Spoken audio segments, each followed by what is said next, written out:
Grabamos, seguimos admitiendo gente que entra y arrancamos. Muy bien.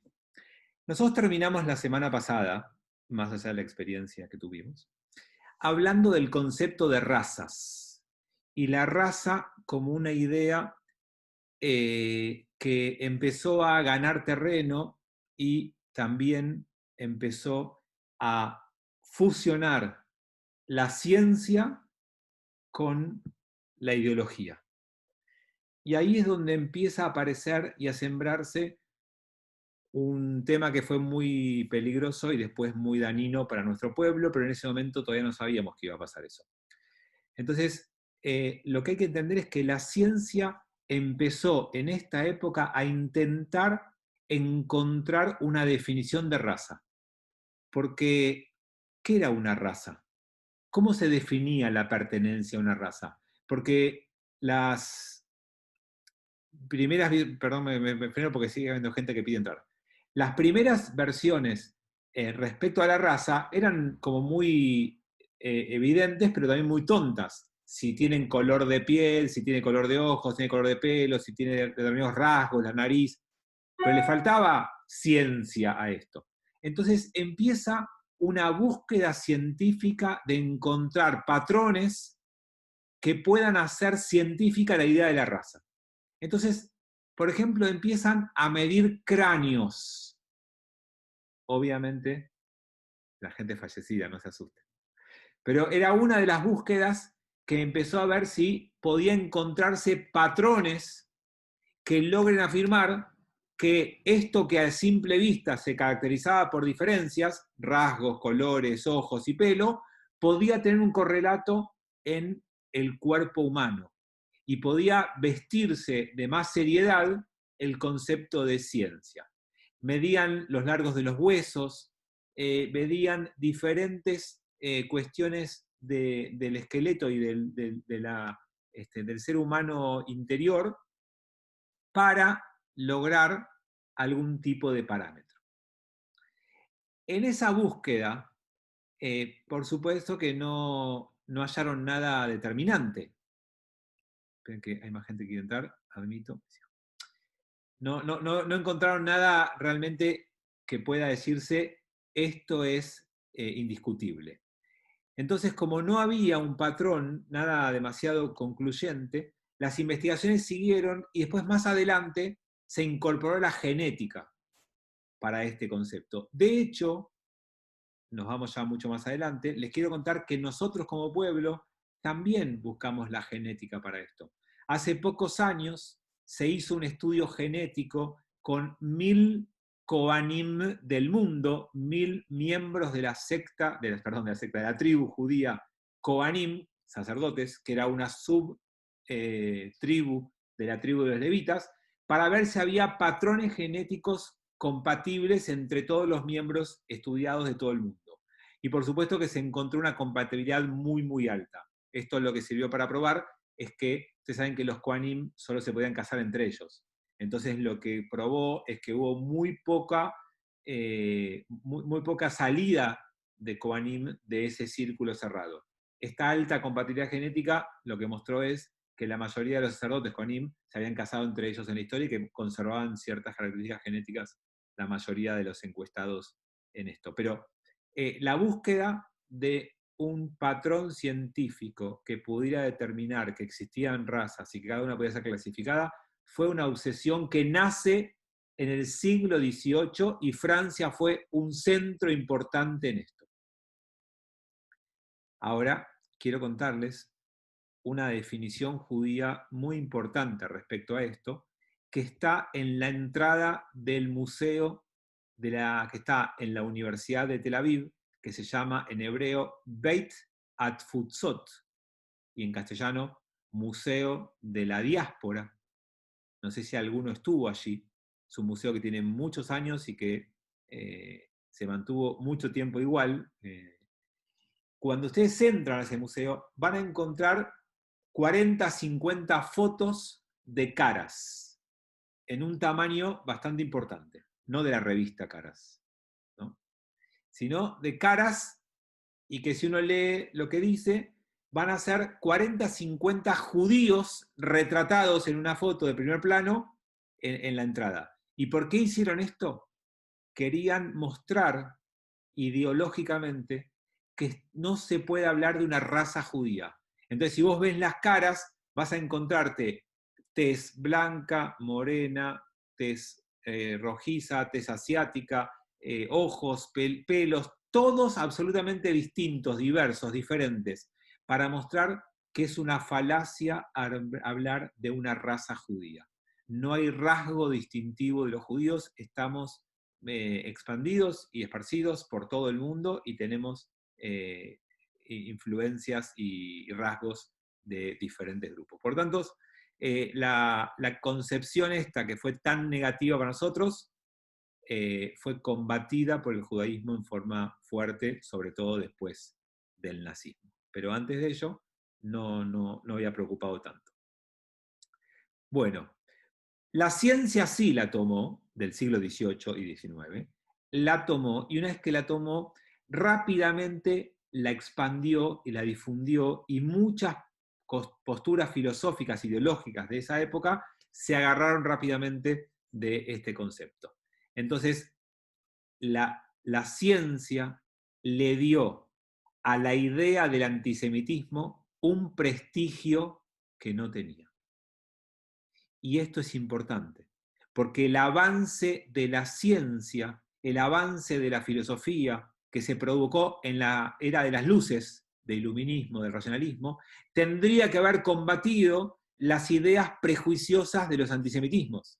Sin embargo, en lugar de que el avance del estudio desplace las ideas antisemitas, esta idea que se coló desde la ciencia de las razas le permitió a un mundo ilustrado seguir siendo antisemita.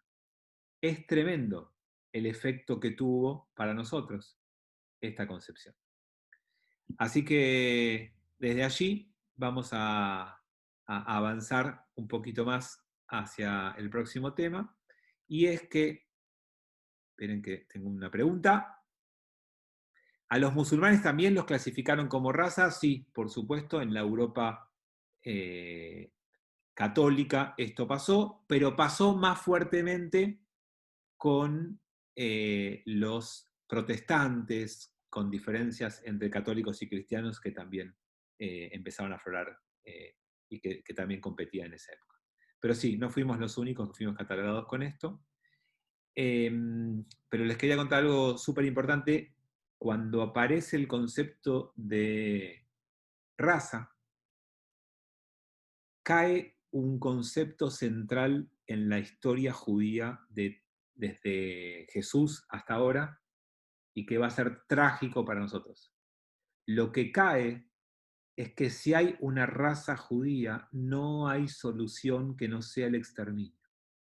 No hay agua bendita que pueda alterar las características de una raza. Si hay una raza y esa raza tiene esas características, no hay forma de cambiarla. Cuando se creía que esto era más religioso y cultural, la conversión te liberaba de ese problema. Entonces, toda la Edad Media, toda la época de persecución fue tremenda, pero ¿saben qué? El que quería salir de ese martirio decía, yo me quiero convertir. Y la conversión automáticamente lo liberaba. Cuando nos echaron de España, que fue trágico, tremendo para el pueblo judío, los que se convirtieron se quedaron. Es decir, que el concepto de raza no solo que revalidó la idea de un antisemitismo moderno y racional, sino que además le quitó la puerta de escape que podría haber sido una conversión. Así que la aparición de esta idea para nosotros fue tremenda, fue de muchísimo impacto negativo, y a futuro, ustedes ya lo saben porque estudiaron y lo saben muy evidentemente lo que nos pasó, fue la base para una solución final enumerada por el nazismo del Tercer Reich.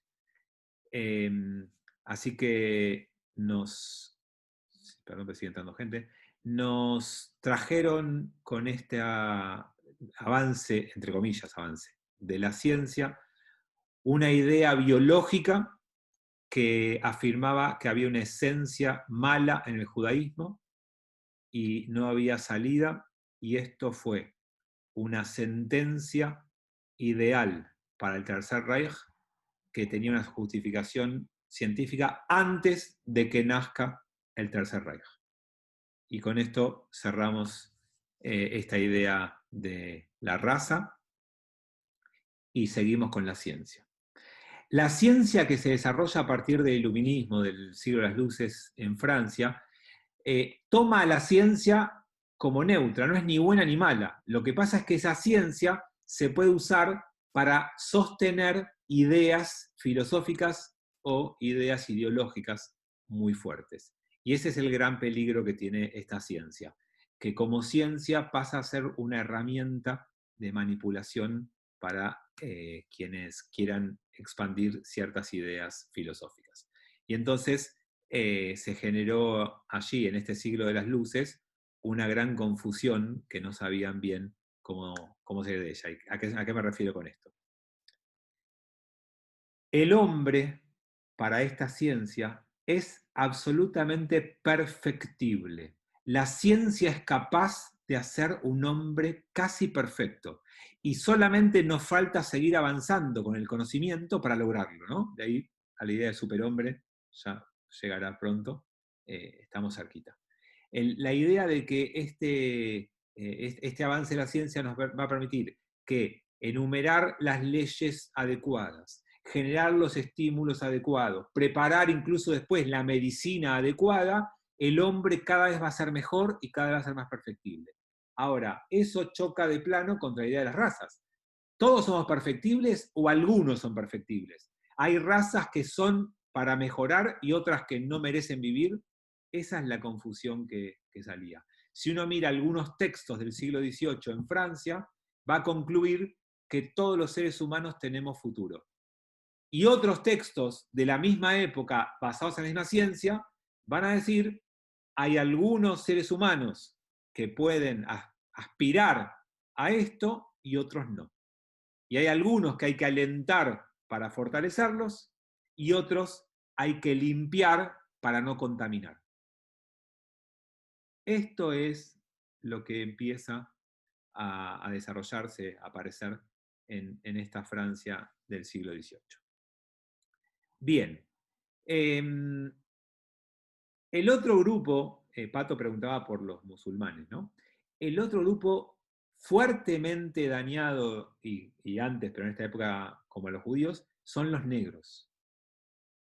Hay un racismo extremo contra los negros también, con algunas diferencias que ahora vamos a ver, pero con argumentos así como a nosotros nos encasillaban en avaros, codiciosos, sinvergüenzas, no trabajadores, aprovechadores, digamos, todo lo que se le decía de los judíos, al negro se lo acusaba desde otro lugar porque la acusación era para mantenerlos esclavizados. O sea, el negro debía ser deshumanizado para que puedan seguir ejerciendo sobre ellos el dominio y la venta y la ganancia que producía la esclavitud. Entonces los argumentos eran hasta incluso más infantiles. Por ejemplo, había algún obispo que escribía que Dios era sabio y jamás pondría un alma buena y pura en un cuerpo negro y feo. Un argumento increíble. Digamos, escribían cosas imposibles de entender con nuestros ojos hoy y con la de aquella época para mí tampoco, pero bueno. Entonces, había también allí. Ahora, Aníbal decían que no tiene nada, por eso digo, no hay manera de poner un alma, que es algo bueno y puro, en ese cuerpo. Eso es lo que creían, era increíble. Pero les decía que hay una gran diferencia con los judíos. Nadie escribía ni difundía que los negros estuvieran a punto de hacer algún tipo de conspiración en contra del resto. Claramente eran esclavos y estaban perseguidos y eran el escalón más bajo de la sociedad. En cambio, los judíos, que eran perseguidos y que eran en muchos casos diezmados, también se sabía que había algunos que estaban muy bien acomodados, muy bien ubicados, ricos, influyentes, poderosos. Entonces había una diferencia fuerte cuando vos pensás que ese que querés desprestigiar o desalentar no tiene ningún tipo de poder, o aquel tiene alguna chance de llegar al poder. Entonces, contra el judío era mucho más duro que contra los negros por esa razón. Bien, entonces lo que nace en el siglo XVIII en Francia, al final del siglo XVIII, es esta idea de la libertad. Y con la idea de la libertad todo entra en colisión, porque la libertad es para todos los hombres. O sea, incluye a los judíos, incluye a los negros. Todas las razas son seres humanos. Entonces, la idea de libertad irrumpe en Francia a finales del siglo XVIII. Pero esa idea todavía requiere mucho pensamiento para que se convierta en lo que hoy todo el mundo acepta y sabe que era la esencia de la idea, que es: somos todos los seres humanos hechos a imagen y semejanza de Dios y todos merecemos la misma libertad. O en términos más filosóficos, todo ser humano merece libertad, porque eso es lo que nos caracteriza como seres humanos. Pero en ese momento, como era una idea nueva e incipiente, generó polémica, y había quienes sostenían que la libertad existía, pero no para todos, y otros que defendían que la libertad era un principio universal. Esa era la discusión de aquel momento. Entonces nace una palabra clave que después se va a llevar también a Alemania y que va a ser muy polémica, y es la palabra regeneración. La gran pregunta que se hacían en la pseudociencia de ese momento es: ¿son regenerables los judíos? ¿Pueden ser educados de forma tal de que pierdan su avaricia, su cobardía, su espíritu por la ganancia absoluta y siempre? ¿Puede haber un cambio de los corazones de esos judíos? Esto era una pregunta de la ciencia de aquel momento. Si existía la posibilidad de regenerarlos o no. Si se podían cambiar sus cualidades o eran para siempre. En esta polémica y en este fin de siglo XVIII en Francia tan polémico, y justo antes de la Revolución, les recuerdo, todos saben, 1789, justo antes de esa revolución, empieza a trabajarse en el gobierno francés en la idea de emancipar a los judíos. Hay una necesidad de poner ese tema en análisis y empieza a gestarse algún trabajo que no termina de concluirse, que no llega a ninguna conclusión, e irrumpe la Revolución Francesa en 1789 y nada había quedado claro previamente respecto a si el judío tenía la posibilidad de emancipación o no y en qué condiciones.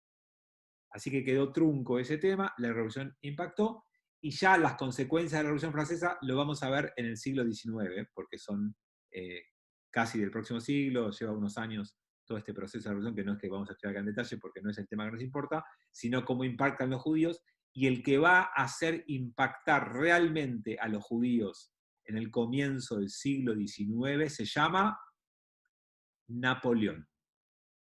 Pero eso lo vamos a ver en el siglo XIX. Napoleón va a convocar a un Sanedrín judío, va a preguntarse qué derechos o qué obligaciones deberían tener los judíos, cómo integrarlos, cómo deberían vivir, y vamos a ver que crea un montón de instituciones judías para contestarle y para implementar cambios, que después no van a durar mucho porque duró poco su reinado. Pero no importa, ese es otro tema, ya lo vamos a ver en el siglo XIX.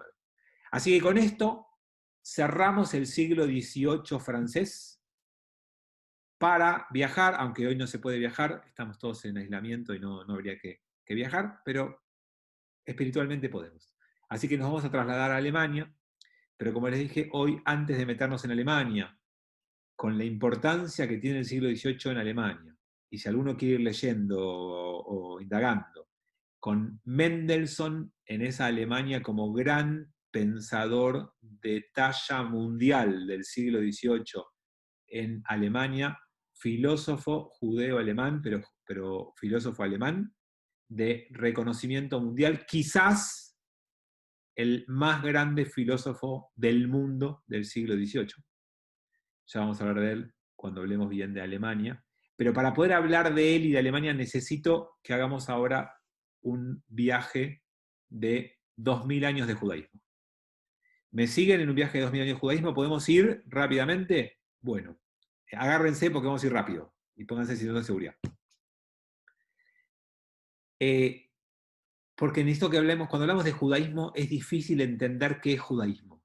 Entonces quiero hacerles un pequeño recorrido, muchas cosas ya las saben, pero las quiero poner en perspectiva para que entendamos cuando nacen los movimientos religiosos que nacen, 2 de los 3 en el siglo XVIII en Alemania. El movimiento reformista y el movimiento ortodoxo son hijos del siglo XVIII de la Alemania. Y mucha gente, tal vez algunos que ya estuvieron conmigo lo saben, pero muchos otros no sabe que que la ortodoxia no es el judaísmo de siempre. La ortodoxia es el judaísmo que nace en Alemania en el siglo XVIII. Es una respuesta a la reforma judía del siglo XVIII alemán. Pero para eso necesito que empecemos atrás.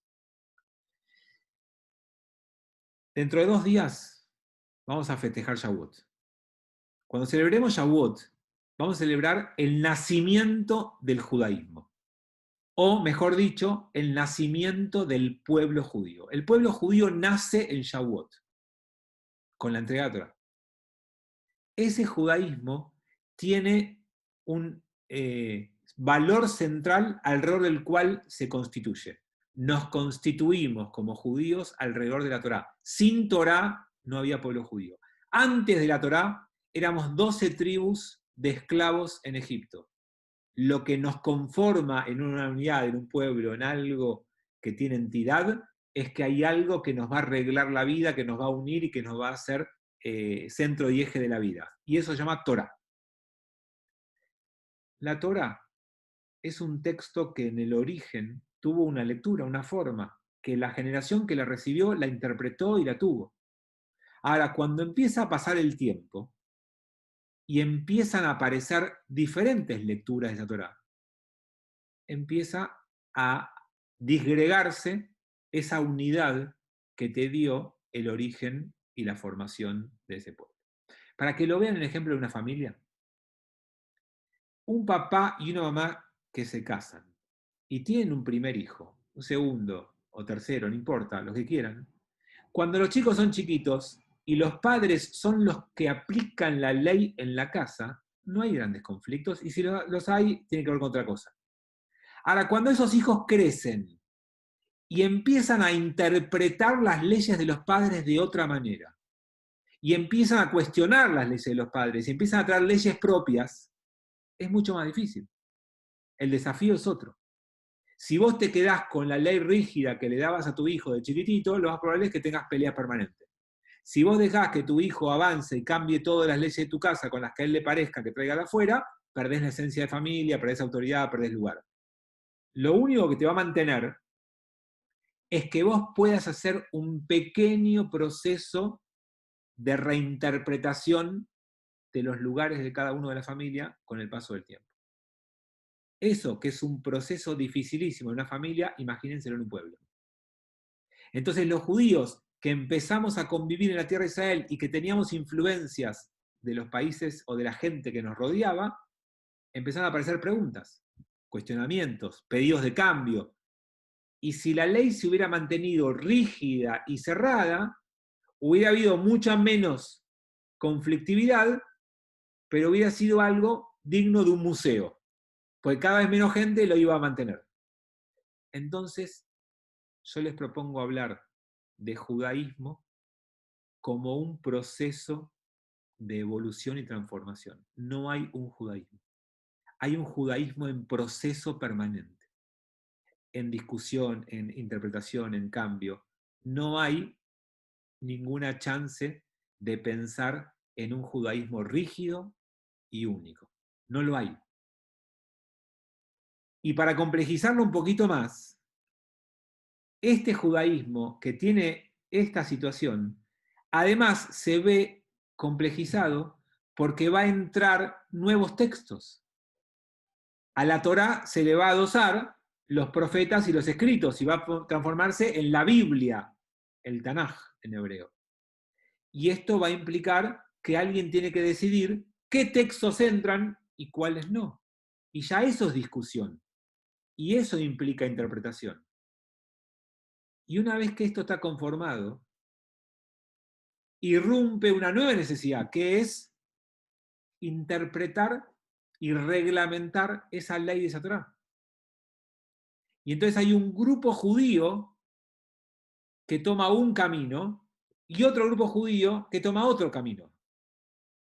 Talmudistas y sacerdotes, Kohanim, no van juntos. ¿Quiénes ganan? Los rabinos, los talmudistas. ¿Por qué? Porque se destruye el templo. Y la destrucción del templo le quita poder a los sacerdotes. Entonces, a partir de ahí, empezamos a ser judíos como los rabinos que escribieron el Talmud pensaron que había que ser judío, que no es la única manera, ni la mejor, ni la más importante. Fue la que triunfó. Y estos judíos que desarrollaron el Talmud y que nos leyeron con unos anteojos una ley judía y una Torah judía y un Tanaj judío, van a empezar a ser cuestionados por otros judíos, que se llaman caraítas. Los caraítas no reconocen el Talmud y no reconocen la lectura rabínica y están en contra de ese Talmud. Y durante mucho tiempo tenemos esas dos formas judías de vivir. ¿Y saben qué? Ganaron los rabinos y ganó el Talmud y los caraítas se fueron extinguiendo. ¿Por qué? No lo sabemos. Ese Talmud, ese mundo rabínico judío, se dio cuenta que lo que había logrado generar de judaísmo no era más accesible a los judíos. Ese judaísmo se había complejizado tanto en un Talmud inabarcable e inentendible para la mayoría de los judíos, que si se quedaba el judaísmo en el Talmud, el judaísmo era para una élite, para poquitos.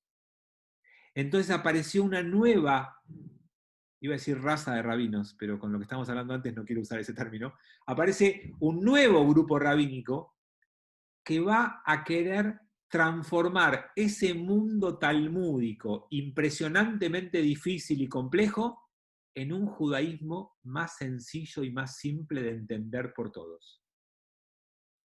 Claro, cuando hicieron esto, le quitaron una profundidad tremenda al judaísmo. Porque ideas profundas, complejas, discutidas en un texto interminable, ¿saben en qué se transformaron?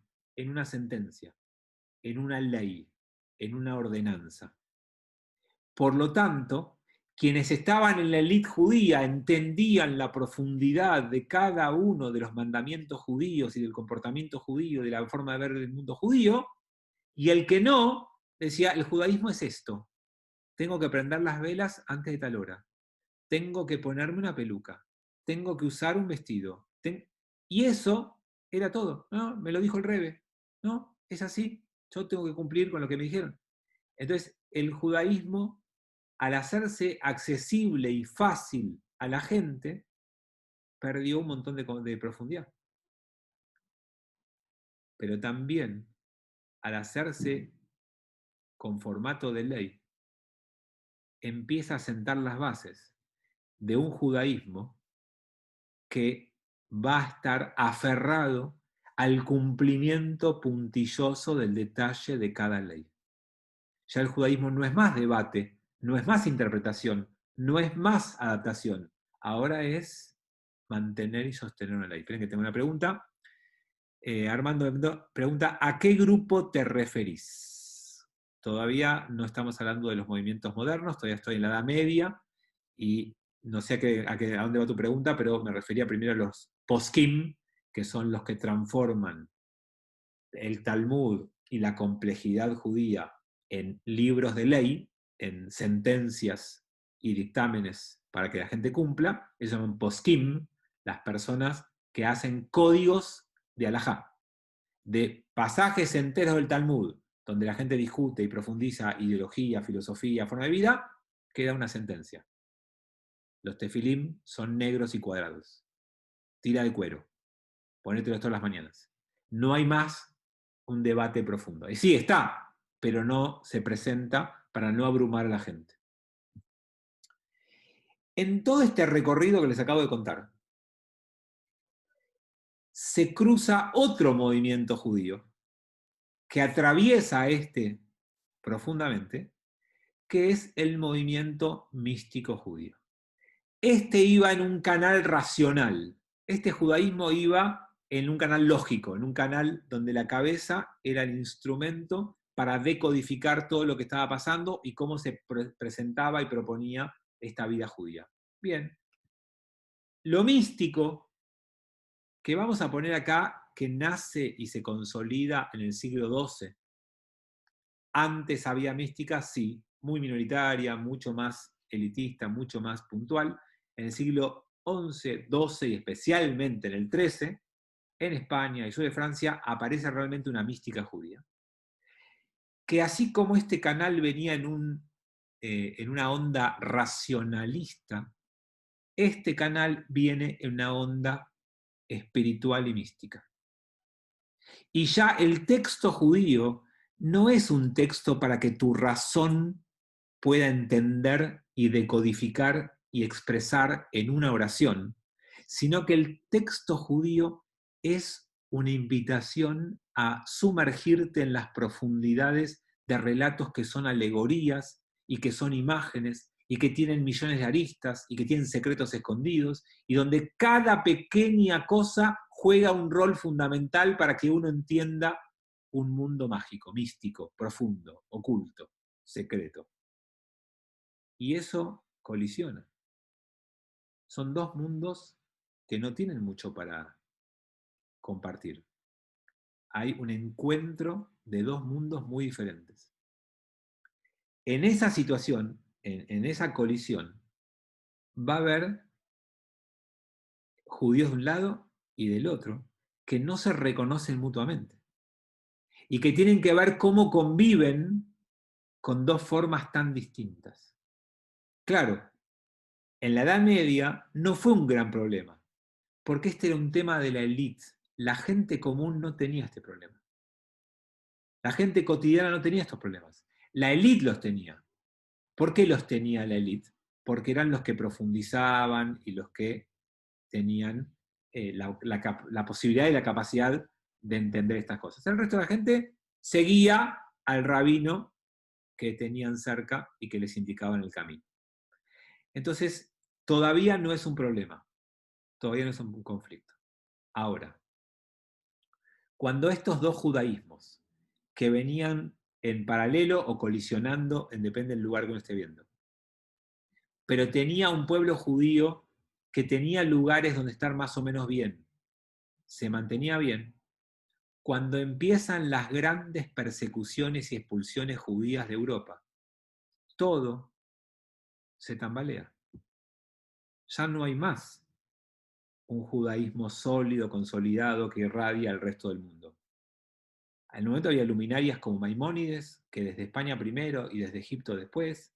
Había luminarias como Nachmanides, que desde España podía iluminar. Había luminarias que desde el sur de Francia iluminaban al pueblo judío y podían difundir ese judaísmo. Pero poco a poco los empiezan a expulsar, a perseguir, a echar y a impedir que puedan hacer ese trabajo. Y entonces ese judío ya tiene una crisis existencial que se cruza con las diferentes interpretaciones de ese judaísmo.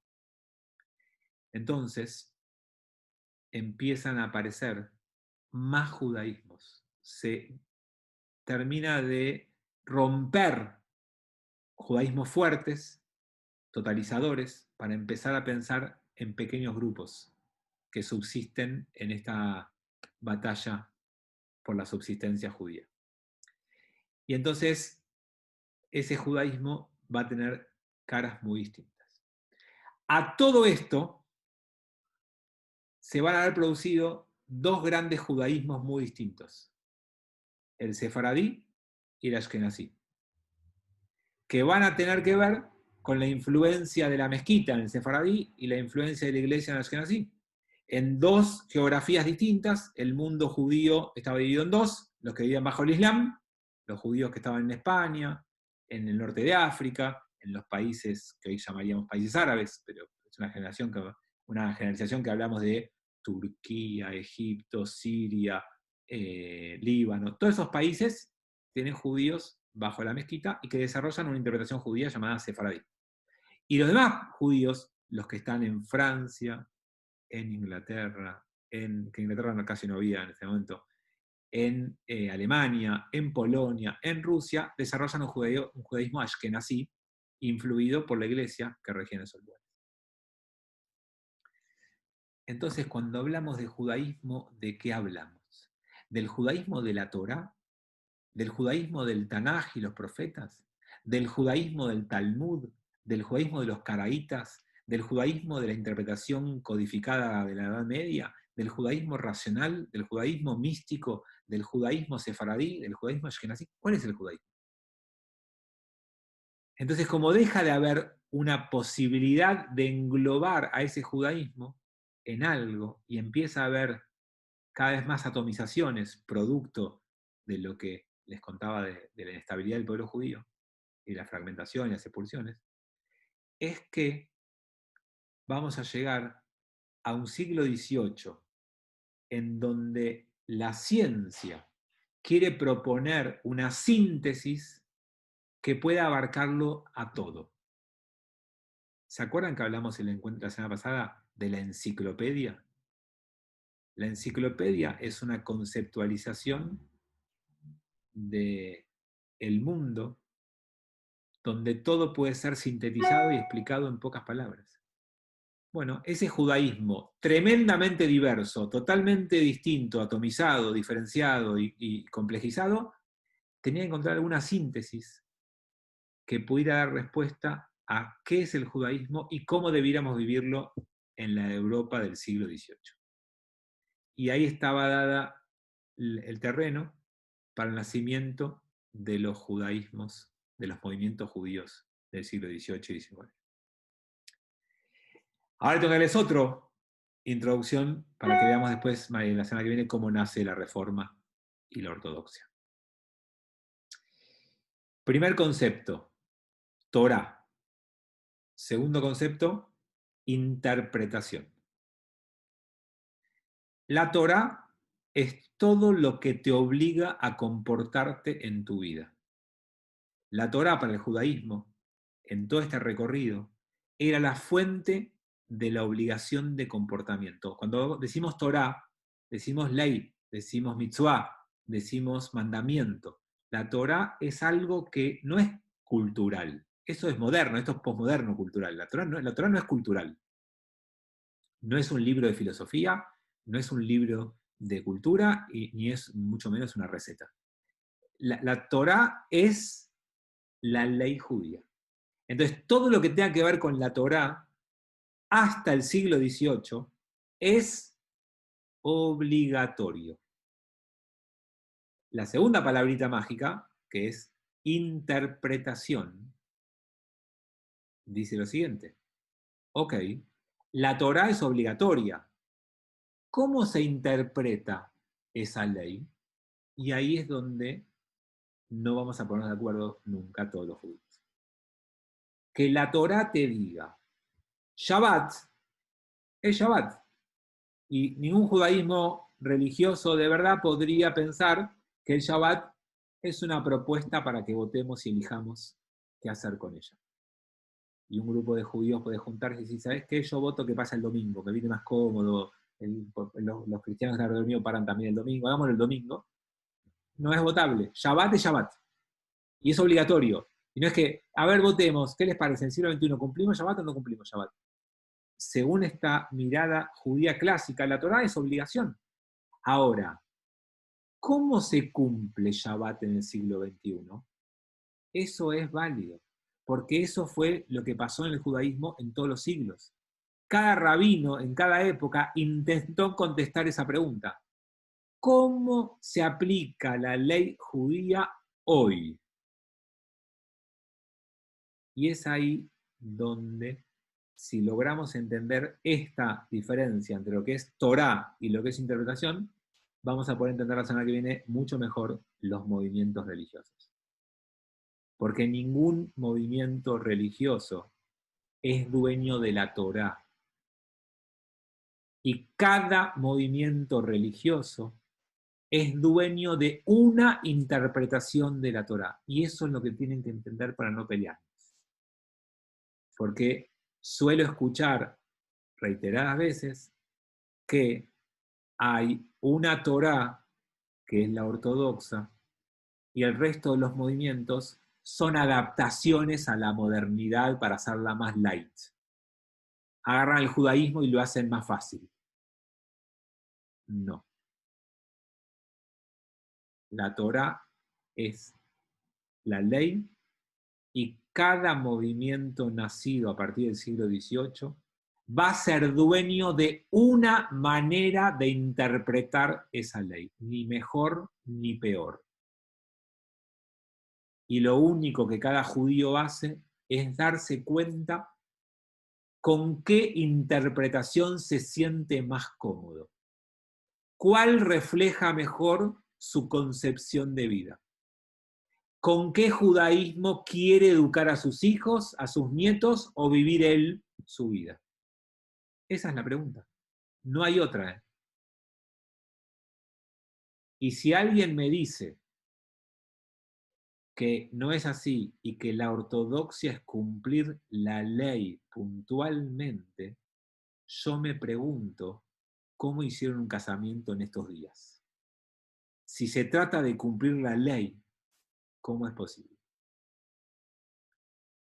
Entonces, dejé las bases puestas, necesito terminar en 3 minutos porque hay que hacer un cambio con el otro curso y el próximo lo vamos a transmitir también por Facebook, hoy vamos a hacer una prueba y me pidieron que termine en -5 y quiero hacerles algunas invitaciones para esta semana.